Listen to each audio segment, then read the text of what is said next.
हम कहाँ पे पाल्पेट कर सकते हैं बॉडी में, वो बताया, राइट? Yes yes ma'am. हाँ मैम। ओके ठीक है, तो चलिए, तो वो एक हमारा आज का थोड़ा सा कम हो गया। ठीक है, लास्ट टाइम का हम लोग 2 मिनट में जल्दी से देख लेते हैं कि लास्ट टाइम हम लोगों ने क्या किया था। कोई जल्दी से बता दीजिए अभी मुझे, क्या क्या किया था हम लोगों ने last time? Circulation, right? 2 types of circulation किया था, याद है? ऑक्सिजन नसल्यामुळे मग गरज आहेच. चलिए जल्दी बताइए, आज ऑलरेडी लेट हो चुका है हम लोग को। Ma'am systemic circulation and pulmonary circulation. Explain कर सकते हैं ब्रीफ में सिस्टमिक और पल्मोनरी क्या होता है, आप या कोई और भी? जल्दी से बता दीजिए, चलिए। ठीक है, सिस्टमिक सर्कुलेशन कहाँ से शुरू होकर कहाँ तक आता है? लेफ्ट वेंट्रिकल में से शुरू होता है। यस, आज इतने सारे लोग जुड़े हुए हैं, तब बताइए जल्दी से। मैं स्क्रीन शेयर कर देती हूँ अपना, दिखे तो बताइएगा। मैम लेफ्ट एट्रियम से शुरू होता है और राइट एट्रियम में खत्म होता है। लेफ्ट एट्रियम में शुरू होता है या लेफ्ट वेंट्रिकल में शुरू होता है? लेफ्ट वेंट्रिकल में से शुरू होता है, फिर क्या होता है, एओर्टा में से ब्लड बाहर निकलता है, पूरे बॉडी के हर एक सेल तक जाता है, सेल्स में सारा ऑक्सीजन और न्यूट्रिएंट्स सेल में डिपॉजिट करता है ब्लड में से, और जो सेल्स में वेस्ट मटेरियल है और जो हार्मफुल गैसेस है, जो CO2 है, वो वापस से ब्लड में आ जाता है और वही ब्लड कन्वर्ट हो जाता है डीऑक्सीजनेटेड ब्लड में, राइट? वहीं से बनते हैं वेन्यूल्स। वेन्यूल्स बहुत सारे मिलाकर बनते हैं वेन्स, बहुत सारे वेन्स मिला के बनते हैं वेना केवा। दोनों वेना केवा, इंफीरियर और सुपीरियर वेना केवा, आकर मिलते हैं राइट एट्रियम में। ठीक है, तो ये यहाँ तक हुआ सिस्टमिक सर्कुलेशन, जो लेफ्ट वेंट्रिकल में से शुरू होता है और राइट एट्रियम तक आकर रुकता है। इसके बाद यही डीऑक्सीजनेटेड ब्लड आगे राइट वेंट्रिकल में डिपॉजिट होता है, यहां से शुरू होता है हमारा पल्मोनरी सर्कुलेशन।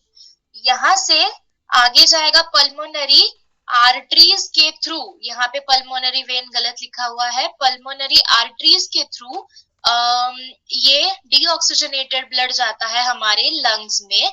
लंग्स के जो फंक्शनल यूनिट, जिनको हम एल्वियोलाई बोलते हैं, वहां पे ये जो डीऑक्सीजनेटेड ब्लड है उसका ऑक्सीजनेशन होता है, यानी कि उस ब्लड में CO2 जो है वो लंग्स में जमा हो जाता है और लंग्स में जो O2 भरा हुआ है वो उस ब्लड में आ जाता है, तो ये डीऑक्सीजनेटेड ब्लड कन्वर्ट हो जाता है ऑक्सीजनेटेड ब्लड में। फिर ये वेन्यूल्स होते हैं, तो यहाँ पे ऑक्सीजनेटेड ब्लड है इसीलिए हम इनको बोलेंगे कैपिलरीज। बहुत सारे कैपिलरीज मिला के बनेंगे आर्टरीज। तो कौन सी आर्टरीज बनती है, लेकिन यहाँ पे ये एक्सेप्शन है, पल्मोनरी वेन होती है ये, ठीक है, जो ऑक्सीजनेटेड ब्लड लेके जाएगी लेफ्ट एट्रियम तक। ठीक है, तो ये हुआ पल्मोनरी सर्कुलेशन, जो शुरू हुआ राइट वेंट्रिकल से और लंग्स के थ्रू जाके खत्म होता है लेफ्ट एट्रियम तक। ठीक है, आई होप सबने थोड़ा बहुत रिवाइज किया होगा। इसको रिवाइज करते रहिए, मैं बार बार बता रही हूँ आपको, वरना जब पेपर वगैरह लिखने जाएंगे तो आपको वापस पहले से सब कुछ शुरू करना पड़ेगा। ओके, दूसरी चीज हम लोगों ने देखी थी हार्ट कंडक्शन सिस्टम, राइट? किसी को कुछ बोलना है?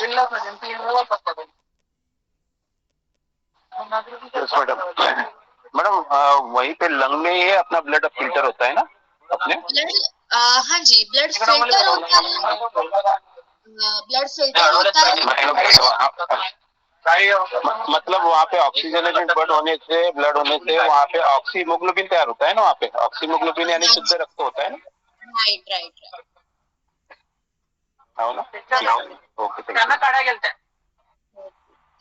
ठीक है।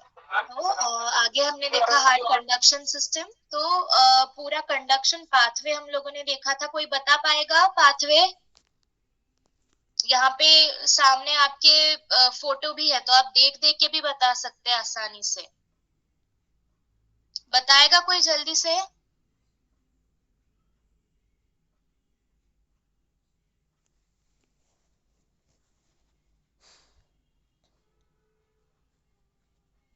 नहीं, किसी को नहीं याद है? ठीक है।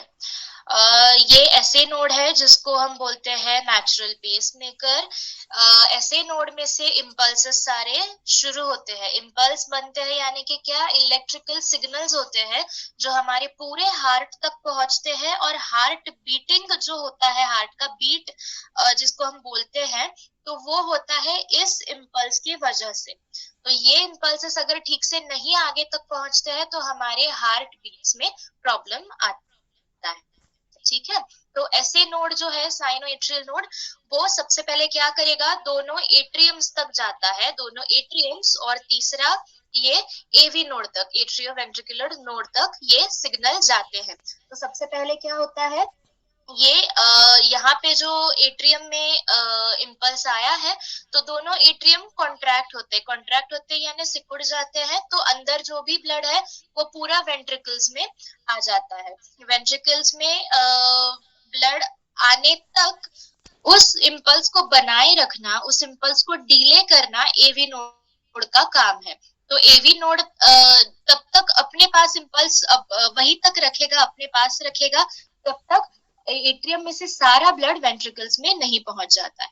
ठीक है, इसके बाद आगे हमने देखा कि एवी नोड में से बंडल ऑफ हिस में जाता है इम्पल्स। उसके दो ब्रांचेस है, राइट एंड लेफ्ट, दोनों रिस्पेक्टिव वेंट्रिकल्स तक जाते हैं।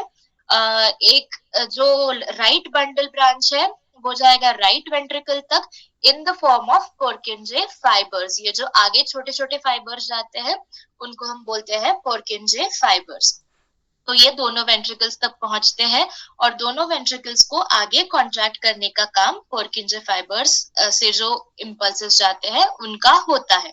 ठीक है, तो ये शॉर्ट में मैंने कंडक्शन पाथवे भी आपको बता दिया है। तो यही हम लोगों ने दो मेजर लास्ट टाइम देखे थे सिस्टम्स। अब आगे हम जाएंगे कार्डियक साइकिल में। आई होप ये सब कुछ क्लियर है। अगर किसी को कोई प्रॉब्लम है तो आप आगे पूछ सकते हैं। ठीक है, ओके। तो कार्डियक साइकिल यानी क्या कि हमारे एक हार्ट बीट होने में कौन सी इवेंट्स होती है, ये हमें कार्डियक साइकिल में पता चलता है। मतलब हमारे हार्ट को एक बार बीट होने में क्या क्या इवेंट्स आते हैं, क्या क्या चीजें होती है जो मिलाकर बनता है एक हार्ट बीट, ये आता है कार्डियक साइकिल में।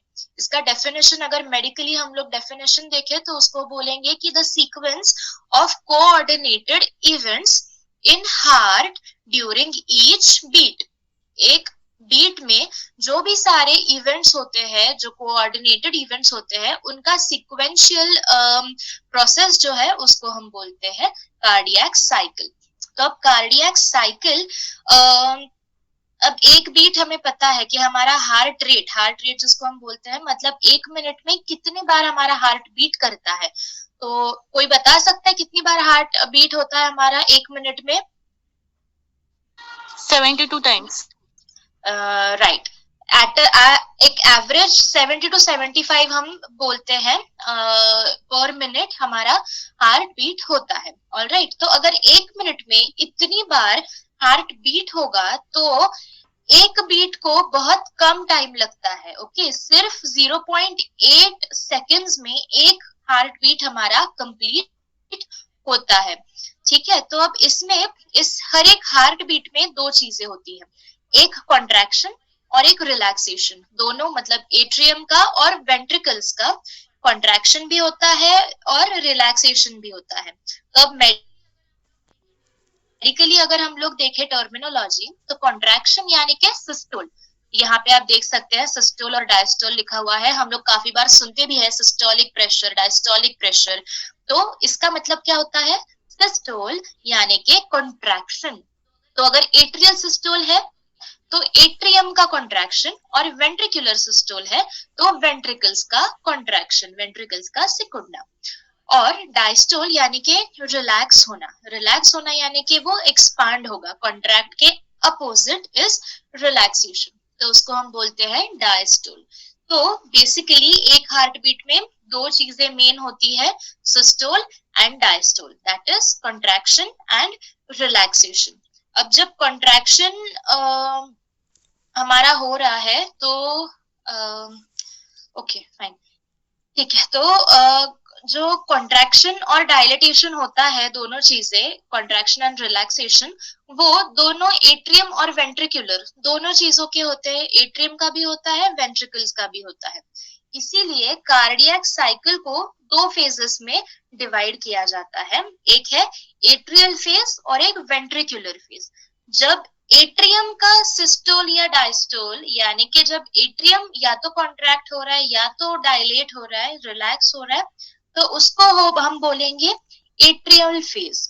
और जब वेंट्रिकल्स का कॉन्ट्रैक्शन या रिलैक्सेशन हो रहा है तो उस प्रोसेस को हम बोलते हैं वेंट्रिकुलर फेज। ठीक है, ओके, तो अब आगे चलेंगे हम लोग। इसके स्टेजेस होते हैं जिसमें हमारा पूरा एक हार्ट बीट काम करता है। ठीक है, अब यहाँ पे आप देख रहे हैं कि यहाँ पे 1 2 3 4 5 ऐसे 6 स्टेजेस दिखाए गए हैं। तो ये हमारे सिर्फ हमें हमारे समझ में आए इसके लिए 6 यहाँ पे दिखाए गए हैं। लेकिन जब हमें लिखना है, जब पेपर में लिखते हैं या मतलब क्या बोलते हैं, मेडिकली जो डिफरेंशिएशन कार्डियक साइकिल का हुआ है वो 4 स्टेजेस में जनरली देखा जाता है। तो सबसे पहला स्टेज जो है उसको बोलते हैं आइसोमेट्रिक या आइसोवॉल्यूमेट्रिक रिलैक्सेशन। ठीक है, यानी कि रिलैक्सेशन होता है दोनों चेम्बर्स का। यहाँ पे आप देख सकते हैं रिलैक्सेशन हुआ है, इसीलिए यहाँ पे एट्रियम में सबसे पहले दोनों वेना केवा में से ब्लड आया हुआ है। ठीक है, इसके बाद आगे तो बेसिकली इस स्टेज में सिर्फ इतना होता है कि आइसोवॉल्यूमेट्रिक रिलैक्सेशन। जब रिलैक्स्ड है चेम्बर्स तो हमारा जो ब्लड है दोनों तरफ से आने वाला डीऑक्सीजनेटेड ब्लड भी और ऑक्सीजनेटेड ब्लड भी वो हमारे हार्ट के अंदर आ रहा है। ठीक है, तो यहाँ पे जिस तरह से वेनस इनपुट आ रहा है, यानी कि वेन्स में जो डीऑक्सीजनेटेड ब्लड है वो हमारे एट्रियम में आ रहा है, उसी तरह से हमारे लेफ्ट एट्रियम में भी पल्मोनरी वेन्स के थ्रू ऑक्सीजनेटेड ब्लड आ रहा है। ठीक है, ओके, सो आई होप ये क्लियर हो गया है। ध्यान से सुनिए, मैं थोड़ा धीरे धीरे बताती हूँ, कंफ्यूजिंग लग सकता है लेकिन बहुत इजी है। ओके, ठीक है। देन सेकंड जो है जिसको हम बोलते हैं इनफ्लो।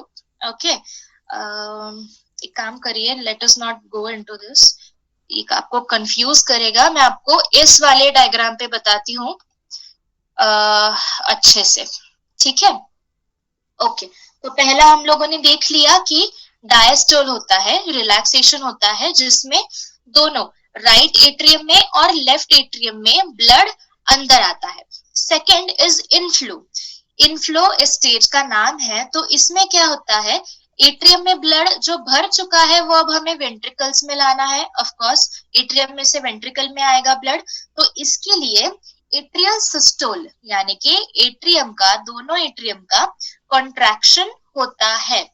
दोनों एट्रियम का जब कॉन्ट्रैक्शन होगा तो मिट्रल वाल्व और ट्राइकस्पिड वाल्व पे प्रेशर बनेगा, दोनों वाल्व्स खुलेंगे, एट्रियम में जो भी ब्लड है वो दोनों रिस्पेक्टिव वेंट्रिकल्स में आता है।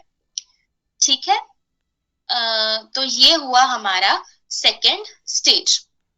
थर्ड स्टेज जो है उसको बोला जाता है आइसोमेट्रिक कॉन्ट्रैक्शन। जैसे पहले आइसोमेट्रिक रिलैक्सेशन हुआ, वैसे थर्ड स्टेज है आइसोमेट्रिक कॉन्ट्रैक्शन।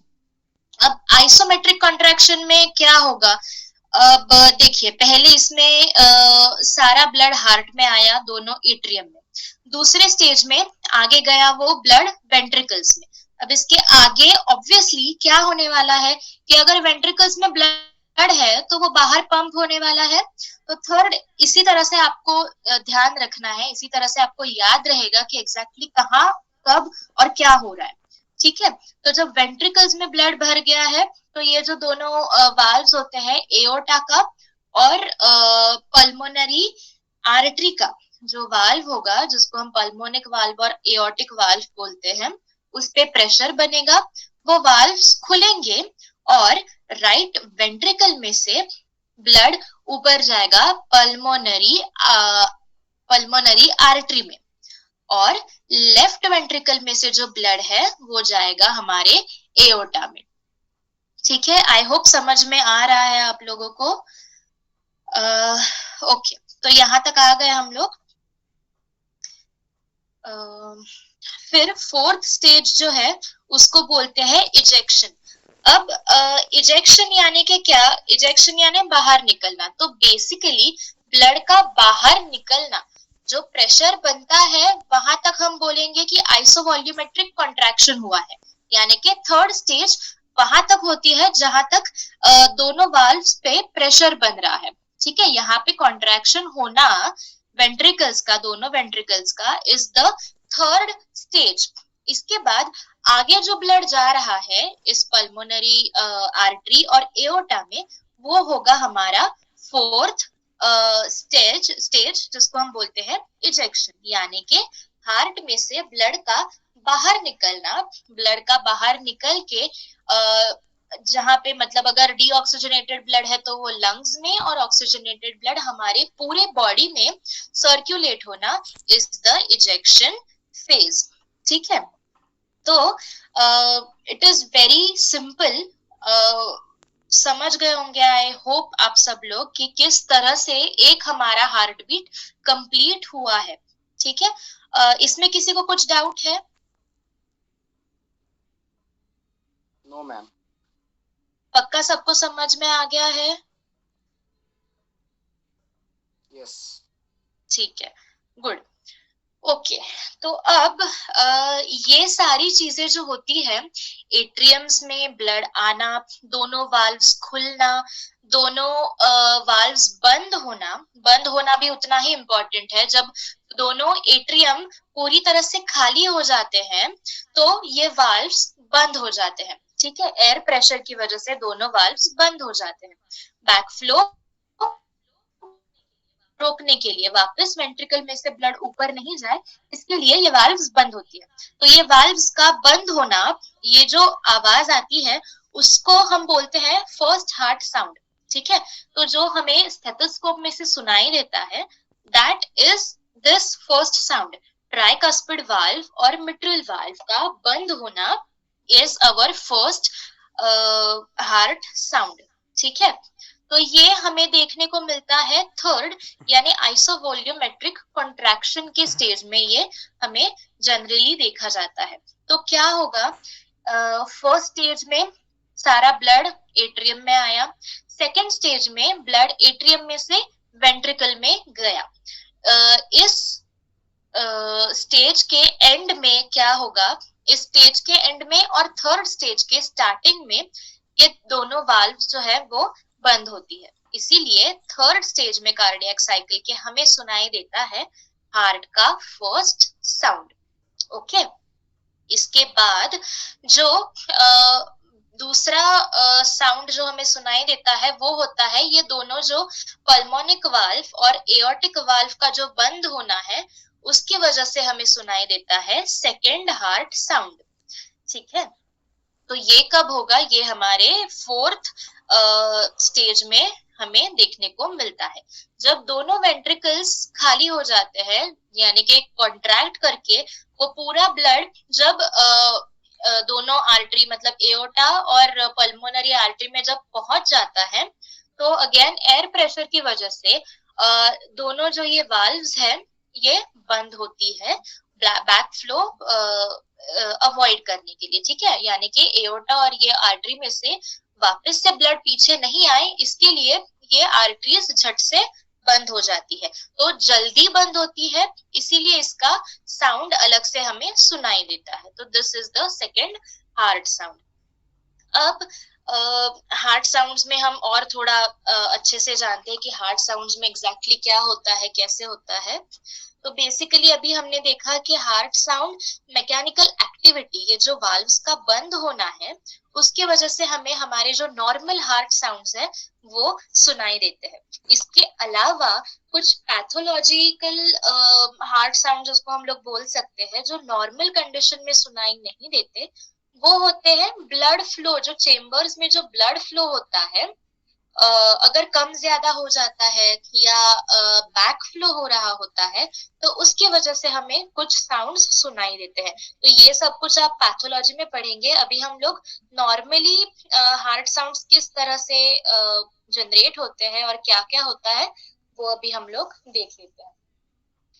तो first heart sound, okay, so basically 4 sounds होते हैं जो नॉर्मल हमारे हार्ट में जनरेट होते हैं, ठीक है। तो सबसे 2 पहले जो होते हैं, first heart sound and second heart sound, वो हमें सबसे प्रोमिनेंटली स्टेथोस्कोप में सुनाई देते हैं, ठीक है।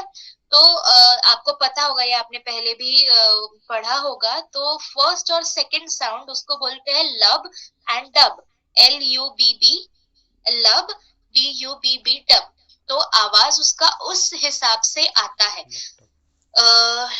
ये आगे देखते हैं हम लोग और अच्छे से।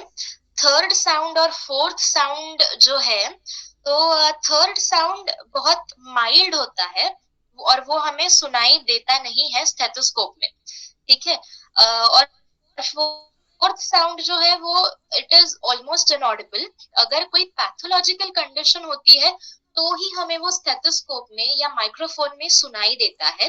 बाकी अगर फोर्थ साउंड को हमें स्टडी करना है तो उसका सिर्फ ग्राफिक रिप्रेजेंटेशन हम देख सकते हैं, यानी कि जैसे हम ECG देखते हैं उस हिसाब से फोनोकार्डियोग्राम उसको बोला जाता है, उसके लिए उसमें हम देख सकते हैं फोर्थ साउंड। तो हम फोर्थ साउंड देख सकते हैं, सुन नहीं सकते हैं, ठीक है। तो इसीलिए अगर इन 2 जो पहले 2 हमारे प्रोमिनेंट साउंड होते हैं उनको छोड़ के अगर कोई और आवाज आता है तो फिर वो हम बोल सकते हैं ऐसा कि कोई पैथोलॉजिकल कंडीशन अंडरलाइंग हो सकती है। ऑलराइट, ठीक है। तो अब शुरू करते हैं हम लोग फर्स्ट हार्ट साउंड से।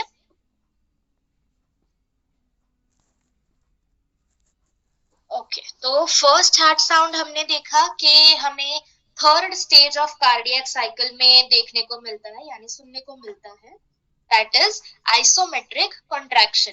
देखिए ये इम्पोर्टेंट है, हार्ट साउंड्स का जो पूरा शॉर्ट नोट आता है वो काफी इम्पोर्टेंट है, बहुत पूछा जाता है अच्छे से, तो और बहुत इजी है याद रखने में भी और समझने में भी। तो इसको अच्छे से पढ़िए, अच्छे से समझिए, तो आपके वो मार्क्स जो होते हैं वो इजीली मिल जाते हैं इससे।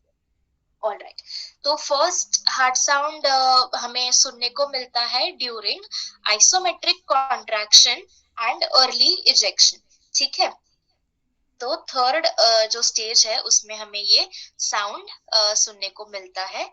साउंड हमने देखा कि कॉज क्या है इस साउंड का, सडन एंड साइमल्टेनियस क्लोजर। दोनों जो मिट्रल वाल्व और ट्राइकास्पिड वाल्व है उनका सडनली बंद होना, एयर प्रेशर की वजह से एकदम से बंद होना, और दोनों का साथ में बंद होना। ये साथ में बंद होना इज इम्पोर्टेंट। अगर साथ में बंद नहीं होते हैं तो ये एक साउंड हमें 2 साउंड जैसे सुनाई देगा, यानी कि पहले एक वाल्व क्लोज हुई और बाद में दूसरी वाल्व क्लोज हुई, तो ये एक साउंड नहीं सुनाई देगा हमें, हमें 2 साउंड सुनाई देंगे। अगर 2 साउंड सुनाई देते हैं तो ये पैथोलॉजिकल कंडीशन है।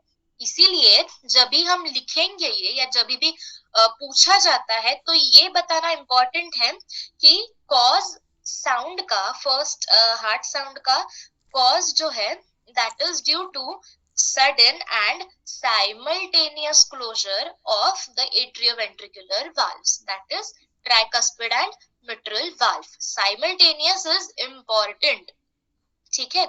तो लब, जैसे मैंने बोला कि इसका रिप्रेजेंट, जैसे हम इसको लिखते हैं, अगर लिखना है तो इसको LUBB लब ऐसे बोला जाता है और लिखा जाता है।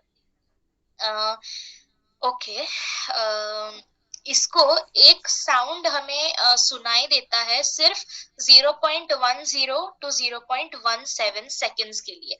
देखिए ये कुछ ऐसे पॉइंट्स है ना, ये अगर आप लिखते हैं और अगर वाइवा में भी आपको पूछा जाता है तो ये अगर आप बता देंगे तो आपको समझ में आ गया है और आपको पता है क्या है एग्जैक्टली इसमें, ये सामने वाले को पता चल जाता है। इसीलिए ये इम्पोर्टेंट पॉइंट्स है, इनको ध्यान रखिए। इनके नोट्स में आपको भेजूंगी आगे, लेकिन ध्यान रखिएगा ये सारी चीजें लिखना और बताना। तो time duration first heart sound का है 0 to 10 से लेके 0.17 सेकेंड्स के लिए। तो फ्रीक्वेंसी इसकी कितनी होती है, यानी कि पर सेकेंड हमें 25 to 45 साइकिल्स इस फर्स्ट साउंड के सुनाई दे सकते हैं पर सेकेंड। ओके, अब ईसीजी में अगर हम लोग देखते हैं तो ये फर्स्ट साउंड हमें आर वेव में दिखाई देता है। ईसीजी हम लोग आगे देखेंगे अच्छे से, तभी और अच्छे से आपको पता चलेगा। ठीक है, तो this is about the first sound. अब फर्स्ट साउंड की अप्लाइड फिजियोलॉजी, यानी कि जैसे मैंने बताया बीच में कि अगर कुछ अलग से आवाज आती है तो इट इज पैथोलॉजिकल। तो ये हम लोग देखते हैं कि कहाँ पे इम्पोर्टेंट है first sound, why is it important और किस हिसाब से इम्पोर्टेंट होता है। तो फर्स्ट चीज होती है कि स्प्लिट होना। दोनों साउंड जो है वो स्प्लिट होते हैं, जिसको बोलते हैं रीडुप्लीकेशन ऑफ फर्स्ट साउंड। यानी कि जब दोनों वाल्व्स ट्राइकस्पिड और मिट्रल वाल्व जब साथ में बंद नहीं होते, जैसे मैंने अभी बताया, तो हमें ये थोड़ा सा अलग साउंड सुनाई देता है। पहले एक वाल्व क्लोज हुई, फिर दूसरी वाल्व क्लोज हुई, ऐसे हमें दो डिस्टिंक्ट साउंड सुनाई देते हैं। तो ये किसी भी नॉर्मल कंडीशन में ये हमें देखने को नहीं मिलता है। तो अगर ऐसा कुछ होता है तो हमें क्या पता चलता है उससे कि या तो कोई स्टेनोसिस हुआ है, यानी कि कैल्सिफिकेशन हुआ है किसी एक वाल्व का, या तो ट्राइकस्पिड या तो मिट्रल, या तो फिर एएसडी यानी हार्ट में होल है, जिसे हम बोलते हैं एट्रियो सेप्टल डिफेक्ट, उसकी वजह से ये चीज देखने को मिलती है। ठीक है, इसके अलावा एक और चीज होती है कि इस साउंड का थोड़ा कम सुनाई देना, यानी धीरे सुनाई देना, सॉफ्ट साउंड जिसको हम बोलते हैं। अगर सॉफ्ट साउंड सुनाई देता है तो उसपे हम बोल सकते हैं कि या तो लो ब्लड प्रेशर हो सकता है, सीवियरली लो ब्लड प्रेशर, या तो हार्ट फेलियर है, या हो सकता है कि हार्ट फेल होने को है, यानी कि हार्ट अटैक हो रहा है या हार्ट अटैक हो चुका है। इसकी वजह से भी ये साउंड हमें धीरे, बहुत धीरे सुनाई पड़ता है। थर्ड, सॉफ्ट साउंड के अपोजिट लाउड साउंड, बहुत ज्यादा अगर साउंड ये आता है फर्स्ट साउंड नॉर्मल से बहुत ज्यादा प्रोमिनेंट अगर सुनाई देता है तो हम बोल सकते हैं कि इट इज मिट्रल स्टेनोसिस, यानी कि मिट्रल वाल्व जो है हमारी उसका स्टेनोसिस यानी कि कैल्सिफिकेशन हुआ है, या तो सेकेंड अक्यूट रूमेटिक फीवर में ये देखा जाता है लाउड साउंड। ओके, एक और चीज है इसमें जिसको बोलते हैं cannon sound, CANNON, cannon sound. तो इसका मतलब क्या होता है कि ये जो फर्स्ट हार्ट साउंड है वो हमें बीच में से ही बहुत जोर से सुनाई देगा। तो इसको लिखते वक्त या बताते वक्त कैसे बोलते हैं कि loud first sound heard intermittently, यानी कभी नॉर्मल है, कभी एकदम से ज्यादा आवाज आ रहा है।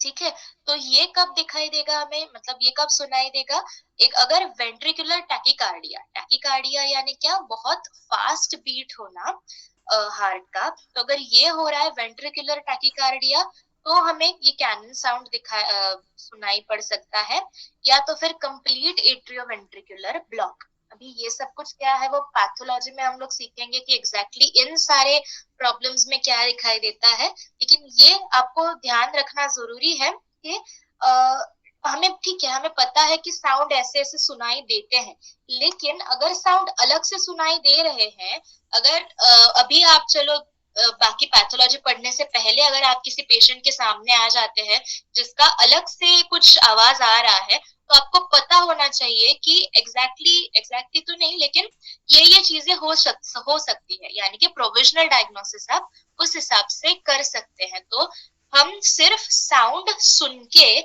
साउंड कहाँ कौन सी इंटेंसिटी में कम है या ज्यादा है, सिर्फ उतना सुन के भी प्रोविजनल डायग्नोसिस दे सकते हैं। ओके, सो इतना हुआ हमारा फर्स्ट साउंड का। सेकेंड साउंड में जाते हैं हम लोग। तो सेकेंड साउंड हमने देखा कि last stage of cardiac cycle में हमें ये देखने को मिलता है।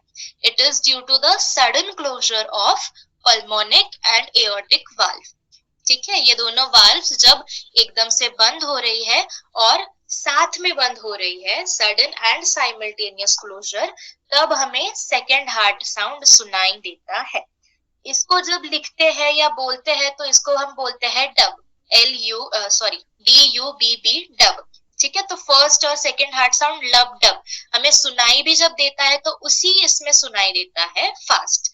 ठीक है, तो सेकेंड साउंड को हम बोलते हैं डब, DUBB। इसका भी ड्यूरेशन सिर्फ 0.10 to 0.14 सेकेंड्स का होता है और फ्रीक्वेंसी यानी कि 1 सेकेंड में 50 साइकिल्स इसके हो सकते हैं। ओके, ठीक है, तो इसका भी अगर हम लोग देखें तो सेम अप्लाइड फिजियोलॉजी में सेम चीजें देखने को मिलती है। फर्स्ट जैसे हमने स्प्लिटिंग देखा फर्स्ट हार्ट साउंड में, वैसे सेकेंड हार्ट साउंड में भी हमें स्प्लिटिंग यानी कि 2 अलग अलग साउंड सुनाई दे सकते हैं। तो इसमें लेकिन एक बात ये है कि अगर ऐसे हमें सुनाई दे रहे हैं अलग अलग साउंड्स, तो ये फिजियोलॉजिकल भी हो सकता है और पैथोलॉजिकल भी हो सकता है। अगर फिजियोलॉजिकल हो रहा है तो फिजियोलॉजिकली कब हमें 2 थोड़े से अलग साउंड सुनाई देंगे? अगर डीप इंस्पिरेशन यानी कि लंबी गहरी सांस लेते हुए अगर हम चेक कर रहे हैं तो हो सकता है कि हमें ये दोनों साउंड मतलब एक साउंड थोड़ा अलग अलग से सुनाई दे। तो ये क्यों होता है? तो जनरली एओर्टिक वाल्व जो है, एओर्टिक वाल्व और पल्मोनिक वाल्व तो बंद होने में अगर इंस्पिरेशन हम करते हैं तो वाल्व्स का जो क्या बोलते हैं बीच में डिस्टेंस होता है वो बढ़ जाता है, इसीलिए ब्लड का अंदर आना मतलब ब्लड जिस स्पीड से अंदर आ रहा है, आर्टरी में जा रहा है, वो चेंज होता है। इसीलिए जो वाल्व बंद होते हैं उनमें थोड़ा सा डिफरेंस हमें इंस्पिरेशन के वक्त दिखाई दे सकता है। इसके अलावा पैथोलॉजिकल अगर हम लोग देखें तो पैथोलॉजिकली अगर पल्मोनरी स्टेनोसिस यानी कि पल्मोनरी वाल्व, जो पल्मोनिक वाल्व हम देख रहे हैं यहाँ पे, जो पल्मोनरी आर्टरी को क्लोज करती है, वो अगर कैल्सिफाई हो गई है, उसमें अगर स्टेनोसिस आ गया है तो हमें ये पैथोलॉजिकल स्प्लिटिंग देखा जा सकता है। इसके अलावा राइट बंडल ब्रांच ब्लॉक, तो राइट बंडल ब्रांच यानी क्या? हमने जैसे कंडक्शन पाथवे में बंडल ऑफ हिस के 2 जो ब्रांचेस देखे, ये यहाँ पे हम लोग देख रहे हैं right bundle branch and left bundle branch. अगर राइट बंडल ब्रांच मतलब राइट वेंट्रिकल को कॉन्ट्रैक्ट करने वाली अगर नर्व फाइबर्स ब्लॉक हो जाते हैं तो क्या होगा? राइट वेंट्रिकल ऑब्वियसली कॉन्ट्रैक्ट अच्छे से नहीं होगा, बराबर। तो अगर ये बात होती है तो क्या होगा? अगर कॉन्ट्रैक्ट ये कम होगा तो जिस हिसाब से ब्लड फ्लो होना चाहिए, जिस प्रेशर में ब्लड फ्लो आगे जाना चाहिए, वो ठीक से होगा नहीं। अगर वो ठीक से होगा नहीं तो ब्लड को ऊपर जाने में यानी कि ब्लड को पल्मोनरी आर्टरी में जाने के लिए टाइम ज्यादा लगेगा। अगर टाइम ज्यादा लगेगा तो पल्मोनरी वाल्व जो है, पल्मोनिक वाल्व जो है, उसको बंद होने में टाइम लगेगा। इसीलिए 2 साउंड्स हमें अलग अलग से सुनाई देंगे। आई होप समझ में आ गया है आप लोगों को। अगर नहीं समझ में आया तो लास्ट में एक बार वापस पूछिए, मैं वापस बताऊंगी। ठीक है, ओके। तो ये हुआ हमारा splitting of second sound. Second applied physiology में हम देखेंगे कि लाउड साउंड, अगर हमें सेकेंड साउंड अगर लाउड सुनाई दे रहा है तो वो होता है during systemic hypertension. Systemic hypertension और कोआर्क्टेशन यानी कि नैरोइंग। अगर एओर्टा, हमारी जो ये एओर्टा है वो अगर छोटी हो जाती है यानी कि नैरो, यानी कि प्लाक अगर अंदर जम गया है और उसका ल्यूमेन, जो हमने देखा था पहले कि ल्यूमेन अंदर की जो हॉलो स्पेस है वो अगर कम हो जाती है तो ये दूसरा साउंड हमें लाउड सुनाई दे सकता है। कहाँ कब कब लाउड सुनाई देता है? सिस्टमिक हाइपरटेंशन यानी कि क्या, सिस्टमिक सर्कुलेशन हमने देखा, तो उसी मतलब उस सर्किट में, सिस्टमिक सर्कुलेशन के सर्किट में अगर ब्लड प्रेशर उसी इसमें ज्यादा बढ़ रहा है तो हम उसको बोलते हैं सिस्टमिक हाइपरटेंशन। ओके, तो अगर सिस्टमिक हाइपरटेंशन होता है या कोएक्टेशन यानी कि नैरोइंग ऑफ एओर्टा अगर होता है तो हम बोले तो जो सेकेंड साउंड हमें सुनाई देता है वो लाउड होगा। ठीक है, इसके अलावा सॉफ्ट साउंड, अगर सॉफ्ट साउंड हमें सुनाई दे रहा है यानी कि सेकेंड हार्ट साउंड अगर धीरे, बहुत धीरे सुनाई दे रहा है तो इसका मतलब है कि हार्ट फेलियर है या हार्ट फेलियर होने वाला है। ठीक है, तो ये आप जितना पढ़ेंगे उतना आपको अच्छे से याद रहेगा, जितना पढ़ेंगे उतना आपको समझ में आएगा, और अगर समझ में आता है कि एग्जैक्टली कहाँ पे क्या और किस तरह से हो रहा है तो आपको ध्यान रखने में, याद रखने में ये चीजें बहुत इजी पड़ेंगी। ठीक है, तो ये हुए हमारे दोनों हार्ट साउंड्स। अब थर्ड हार्ट साउंड को देखते हैं हम लोग। तो थर्ड हार्ट साउंड जो है वो बिल्कुल लो पिच्ड साउंड होता है, बहुत धीरे आता है ये साउंड, तो हमें सुनाई देता नहीं है जनरली स्टेथोस्कोप में से, सिर्फ माइक्रोफोन यूज करके हमें ये सुनाई देता है। तो कॉज क्या है, किस वजह से ये थर्ड हार्ट साउंड हमें सुनाई देता है? तो एट्रियम में से वेंट्रिकल में ब्लड का जाना, तो ये जो फ्लो होता है, जैसे नदी का आवाज आता है, पानी के बहने का आवाज जो आता है, सेम वो आवाज होता है थर्ड साउंड, यानी कि एट्रियम में से वेंट्रिकल में ब्लड का फ्लो जो होता है उसकी वजह से जो थोड़ा बहुत साउंड होता है क्रिएट, उसको बोला जाता है हमारा थर्ड हार्ट साउंड। तो ये देखा जाता है रैपिड फिलिंग पीरियड, यानी कि जो हमारा सेकेंड स्टेज है, हमने देखी जो सेकेंड स्टेज है उसमें हमें ये देखने को मिलता है यानी सुनने को मिलता है। लेकिन सिर्फ माइक्रोफोन अगर यूज करे तो हमें ये सुनाई देता है, नॉर्मल स्टेथोस्कोप में थर्ड साउंड हमें सुनाई नहीं देता। ठीक है, मतलब अगर नॉर्मल कंडीशंस है तो हमें ये थर्ड साउंड सुनाई नहीं देगा। पैथोलॉजिकल कंडीशन अगर कोई है तो हो सकता है कि ये हमें ब्लड फ्लो का आवाज सुनाई दे।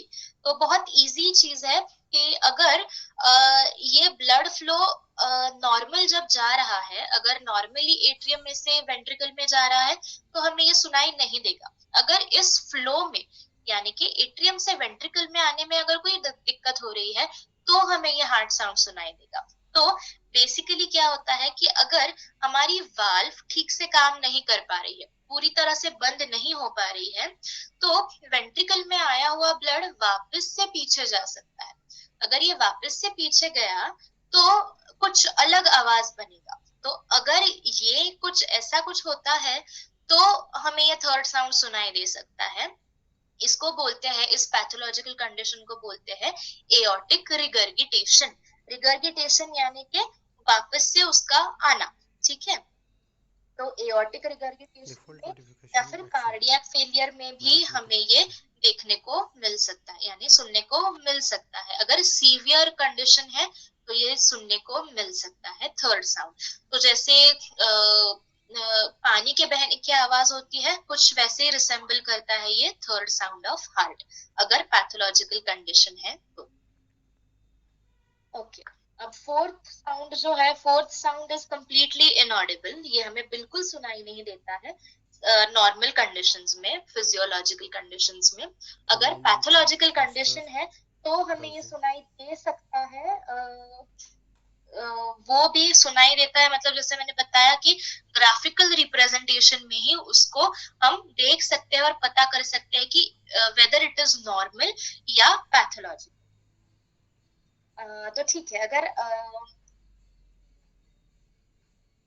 जनरल ये जो साउंड प्रोड्यूस होता है वो होता है ड्यूरिंग एट्रियल सिस्टोल, मतलब एट्रियम्स जब कॉन्ट्रैक्ट हो रहे हैं तब हमें ये साउंड सुनाई देना चाहिए, मतलब सुनाई देता है, तब प्रोड्यूस होता है बेसिकली।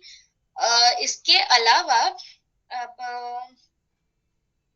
कब हमें ये ऑडिबल हो सकता है स्टेथोस्कोप में, तो जब दोनों वेंट्रिकल्स, दोनों या ईदर वेंट्रिकल जब स्टिफ हो जाते हैं, जब इलास्टिसिटी मसल्स की खत्म हो जाती है, जब कॉन्ट्रैक्ट अच्छे से नहीं कर पाते हैं वेंट्रिकल्स, तब हो सकता है कि ये फोर्थ साउंड हमें सुनाई दे।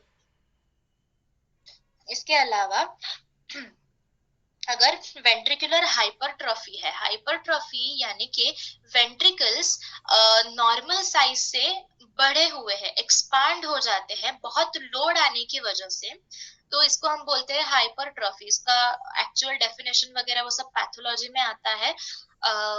तो सो बेसिकली हाइपरट्रॉफी यानी कि क्या, जो नॉर्मल साइज हम यहाँ पे देख पा रहे हैं उस नॉर्मल साइज से एक्सपांड होके बहुत बड़ा बन जाता है वो वेंट्रिकल, और इसीलिए फिर लेबर जो है, हार्ट का जो लेबर होता है, काम जो करना पड़ता है हार्ट को, वो बढ़ जाता है।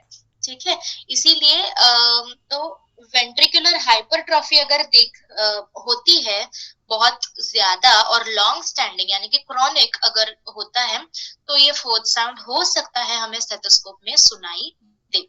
इसके अलावा अगर लॉन्ग स्टैंडिंग हाइपरटेंशन है, मतलब बहुत ज्यादा क्रॉनिक अगर हाइपरटेंशन होता है, हाई बीपी की प्रॉब्लम है बहुत ज्यादा सालों से, तो हो सकता है कि ये हमें साउंड सुनाई दे।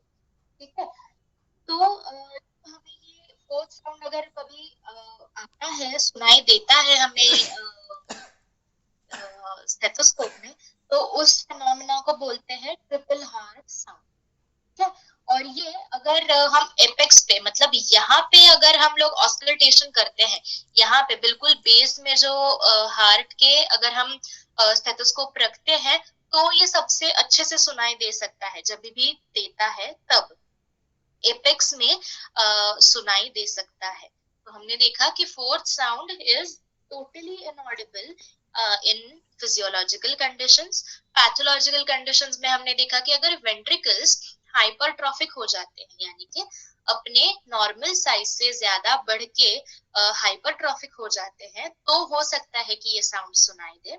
इसके अलावा बहुत ज्यादा क्रॉनिक अगर हाइपरटेंशन है, हाई बीपी की प्रॉब्लम है बहुत ज्यादा टाइम से, तो हमें ये फोर्थ साउंड सुनाई दे सकता है।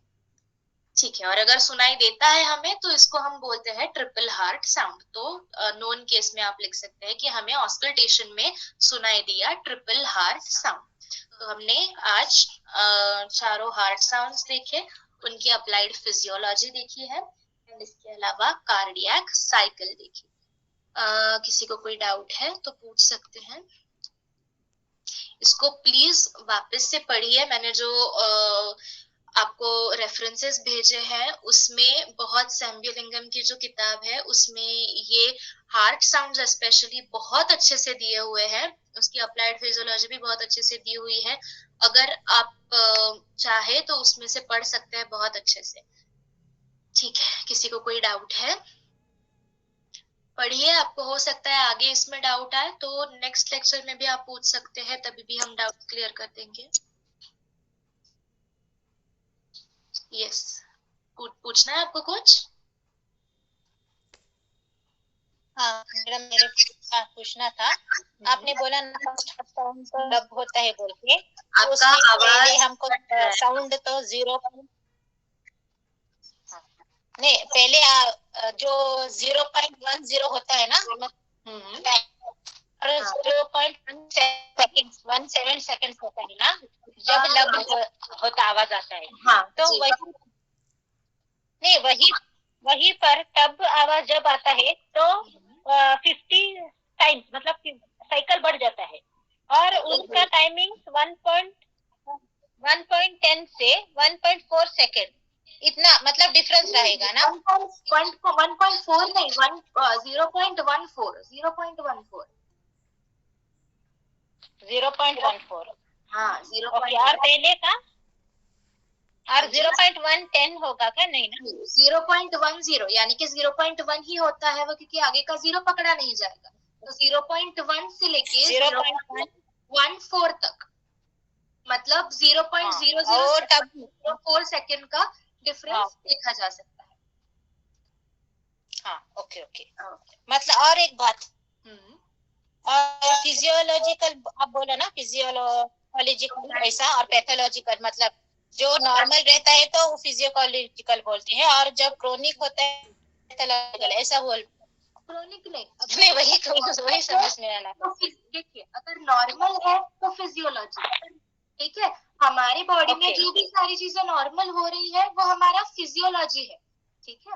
और अगर उसमें कुछ गड़बड़ हो जाती है तो वो पैथोलॉजी है। अप्लाइड फिजियोलॉजी जो मैं बोल रही हूँ, तो अप्लाइड फिजियोलॉजी इसका मतलब होता है कि जो हम फिजियोलॉजी हमने पढ़ी है वो हमें अप्लाई किस तरह से करनी है। जैसे मैंने बताया कि ठीक है, आपको पता है कि 2 साउंड आते हैं, लब और ड, तो आप सुन रहे हैं 2 साउंड आए, लेकिन अब बीच में अगर छोटा सा अलग साउंड आपको सुनाई दिया है तो आपको पता चलेगा कि ये फिजियोलॉजिकल है या पैथोलॉजिकल है। इसीलिए इसको बोलते हैं कि ये हमारी नॉर्मल फिजियोलॉजी है। तो इस तरह से हमें अप्लाई करना है। इस तरह से अगर हमें कुछ सुनाई देता है तो हमें पता चलेगा कि ये फिजियोलॉजी गलत हो चुकी है और ये पैथोलॉजी में, ठीक है। अच्छा हुआ आपने ये सवाल पूछा। आई होप सब। और एक मैडम, बोलिए। अरे मैडम, और एक डाउट, मतलब बीपी जब लो हो जाती है होता है, और बीपी जब हाई होता है तभी भी हार्ट अटैक हो जाता है, और जब शुगर कम होता है, ज्यादा होता है, तभी होता है ना। तो ये कैसे समझ सकते हैं हम? देखिए, हर इसके सिम्टम्स अलग होते हैं, हर चीज का ऑनसेट अलग होता है। यानी किस हिसाब से, अगर देखिए, अगर शुगर कम है बॉडी में तो उसको हाइपोग्लाइसेमिक अटैक भी बोल सकते हैं। सिर्फ उतना ही हुआ है तो उसके सिम्टम्स बहुत अलग, मतलब बहुत तो नहीं लेकिन काफी अलग रहेंगे। और अगर हार्ट फेलियर है और ब्रेन स्ट्रोक है तो ये तीनों चीजें अलग होती है। तीनों के सिम्टम्स थोड़े बहुत डिफर करते हैं, लेकिन ऑनसेट, किस तरह से ये सिम्टम्स शुरू हुए हैं, कब शुरू हुए हैं, ये हमें देखना होता है कि एग्जैक्टली कैसे शुरू हुआ है। इसके अलावा वाइटल्स जब हम लेते हैं, मतलब समझ लीजिए कि किसी को कोई इंसान गिर गया है हमारे सामने, चक्कर आके गिर गया, अब हमें पता नहीं है कि इसको एग्जैक्टली क्या हो रहा होगा। हम उसको पूछ नहीं सकते कि किस तरह से शुरू हुए हैं आपके सिम्टम्स, ये हम उनको पूछ नहीं सकते, राइट। तो इसमें हमें वाइटल्स जब हम लेते हैं तब हमें पता चलता है। अगर मतलब क्या हो रहा है, अगर हार्ट साउंड जो है वो हमें अलग से सुनाई दे रहे हैं तो उसका अलग कंक्लूजन निकलेगा। अगर हम उनको ऑक्सीजन लेवल अगर उनका कम है तो उसका अलग से निकलेगा। ग्लूकोज ऑब्वियसली हम चेक करते हैं, अगर कोई इंसान गिर गया है और हमें पता नहीं उसको क्या हुआ है तो ये सारी वाइटल्स तो हम उनके चेक करते ही है। बीपी चेक करते हैं, ऑक्सीजन चेक करते हैं, उनका ग्लूकोज चेक करते हैं। अगर ग्लूकोज कम है तो हमें ये पता चल जाएगा कि ये हो सकता है कि हाइपोग्लाइसेमिक शॉक है। अगर हम उनका ईसीजी तभी चेक करते हैं और ईसीजी में अगर हमें अलग से दिखाई देता है तो उसका कंक्लूजन अलग से निकलता है। तो सिर्फ हार्ट अटैक आया है या इस्चेमिक हार्ट डिसीज है जिसकी वजह से उनको उस तरह का अटैक आया है, या और कोई प्रकार का, मतलब और कोई पैथोलॉजी देखने को मिल रही है, तो सिर्फ हार्ट के कंडीशंस में ही इतनी सारी चीजें होती है, ठीक है। तो ये हमें उसी हिसाब से पता चलता है कि ऑनसेट किस तरह से हुआ है, वाइटल्स क्या बता रहे हैं, मतलब बीपी कैसा है, बहुत कम है, बहुत बढ़ा हुआ है, या सुनाई ही नहीं दे रहा है, फिर ऑक्सीजन लेवल्स क्या है, इसके अलावा ग्लूकोज कितना है, और ईसीजी के वेव्स क्या बता रहे हैं। इससे हमें डिफरेंशियल डायग्नोसिस में हेल्प होगी, ठीक है। तो ये पैथोलॉजी जब आप पढ़ेंगे तो आपको और अच्छे से पता चलेगा कि एग्जैक्टली कहाँ कैसे क्या हो रहा है।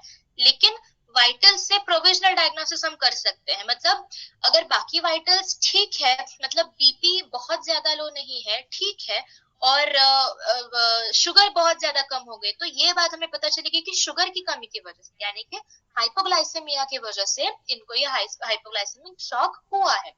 लेकिन अगर बहुत ड्रास्टिक हमें बीपी में चेंजेस दिखाई देते हैं, पल्स रेट में अगर चेंजेस दिखाई देते हैं, तो ये हम बोल सकते हैं कि हो सकता है कि अंडरलाइन कंडीशन जो है वो कार्डियोवास्कुलर पैथोलॉजी है। आई होप समझ में आया होगा आपको और आपका डाउट क्लियर हुआ होगा। ओके मैडम, और एक अभी आप मतलब आपका आवाज बहुत नॉर्मल साउंड भी आएगा, एकदम बड़ा नहीं। अब मतलब जब हमें ज्वर रहता है, जब फीवर हाई हो जाता है तभी भी नॉर्मल साउंड भी आ सकता है, बड़ा साउंड आ सकता है ना। क्या हाई हो जाता है? फीवर फीवर होने से हाँ तभी हार्ट साउंड बहुत हार्ट साउंड बढ़ा हुआ आपको नहीं आएगा। हो सकता है तभी बीपी बढ़ा हुआ हो या बीपी थोड़ा कम भी दिखाई दे सकता है, और हार्ट साउंड फास्ट आ सकता है, बढ़ा हुआ नहीं आ सकता है। इतना इजीली साउंड बहुत मतलब लाउड या सॉफ्ट नहीं आएगा आपको, ठीक है। हो सकता है कि फास्ट आ रहा है, मतलब हार्ट रेट बढ़ा हुआ है, ये हो सकता है। फास्ट बीट बढ़ जाएगा, फास्ट आ सकता है या थोड़ा स्लो भी आ सकता है। हाँ, मतलब हम लोगों को ज्वर हो तो उसको हार्ट अटैक में मतलब ऐसा कंक्लूजन नहीं कर सकते। जब ज्वर हुआ तो कंक्लूजन अगर आपको उस हिसाब से दिख रहे हैं तो आपका वो प्रोविजनल डायग्नोसिस भी जरूर जाएगा। सिम्टम्स क्या है, सिर्फ आप ऐसा नहीं बोल सकते कि अगर ज्वर है तो उसको हम इसमें प्रोविजनल डायग्नोसिस डाल दे, ये बात सही नहीं होगी। बाकी के सारे क्या सिम्टम्स है और बाकी वाइटल्स क्या है, उस हिसाब से हम बता सकते हैं। तो हो सकता है कि जैसे रूमेटिक फीवर होता है, तो रूमेटिक फीवर हमारे फीवर भी आता है उसमें और हार्ट को भी प्रॉब्लम होता है। तो अगर दोनों है तो फिर आप बोल सकते हैं कि हाँ इसको आगे चल के हार्ट का कुछ बड़ा इशू हो सकता है, जैसे हो सकता है कि मायोकार्डियल इन्फेक्शन हो जाए या और कुछ हो जाए या इस्टोमिक हार्ट डिसीज में कन्वर्ट हो जाए, ये चीज हो सकती है। तो आपको यही देखना है कि सिम्टम्स क्या क्या है, ठीक है। और इसीलिए वापस मैं एक बार यही बता रही हूँ कि ये इतनी सारी चीजें होती है और इसीलिए फिजियोलॉजी पहले पढ़ना सबसे इम्पोर्टेंट है, ठीक है। अच्छा, आपको अच्छे डाउट्स आप लेके आ रहे हैं, पढ़िए सब लोग और पढ़िए, आपको और डाउट्स जितने डाउट्स आए उतना अच्छा है, उतना हम क्लियर करेंगे, उतने अच्छे अच्छे डिस्कशंस होंगे, तो आपको और आगे प्रैक्टिस में हेल्प होगी।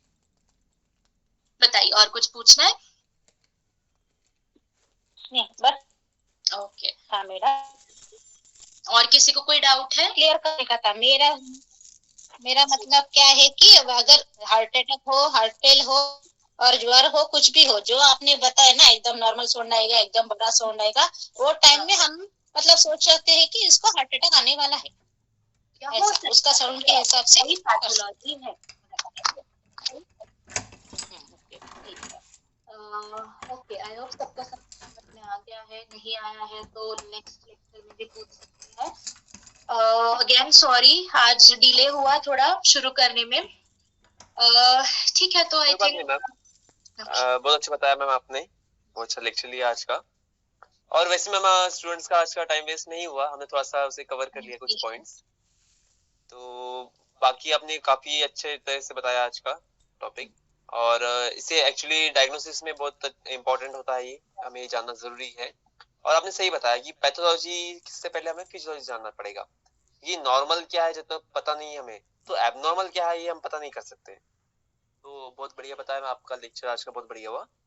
इसके नोट्स मैम सेंड कर दीजिए आप। जी, मैं स्टूडेंट से शेयर करता हूं, मैं पूरे ही कार्डियोवास्कुलर सिस्टम के नोट्स में भेज दूंगी, और एक बार वो देख लीजिए, और हो सके तो सारे स्टूडेंट से मेरी वापस से रिक्वेस्ट है कि वो देखिए, इस हिसाब से आपको नोट्स करने हैं, और आगे चल के हो सके तो नोट्स बनाइए आप लोग, इसके मैं सेंड कर दूंगी। चले, बाकी सब स्टूडेंट्स को मींस सेल्फ नोट्स तो बनाने ही है, आपको सिर्फ एक आइडिया मिल जाएगा, जो मैम आपको नोट्स देंगे उससे का आइडिया मिल जाएगा। ओके मैम, चलिए तो आज के लेक्चर यही स्टॉप करते हैं। Thank you. Thank you. सभी लोग लीव कर सकते हैं।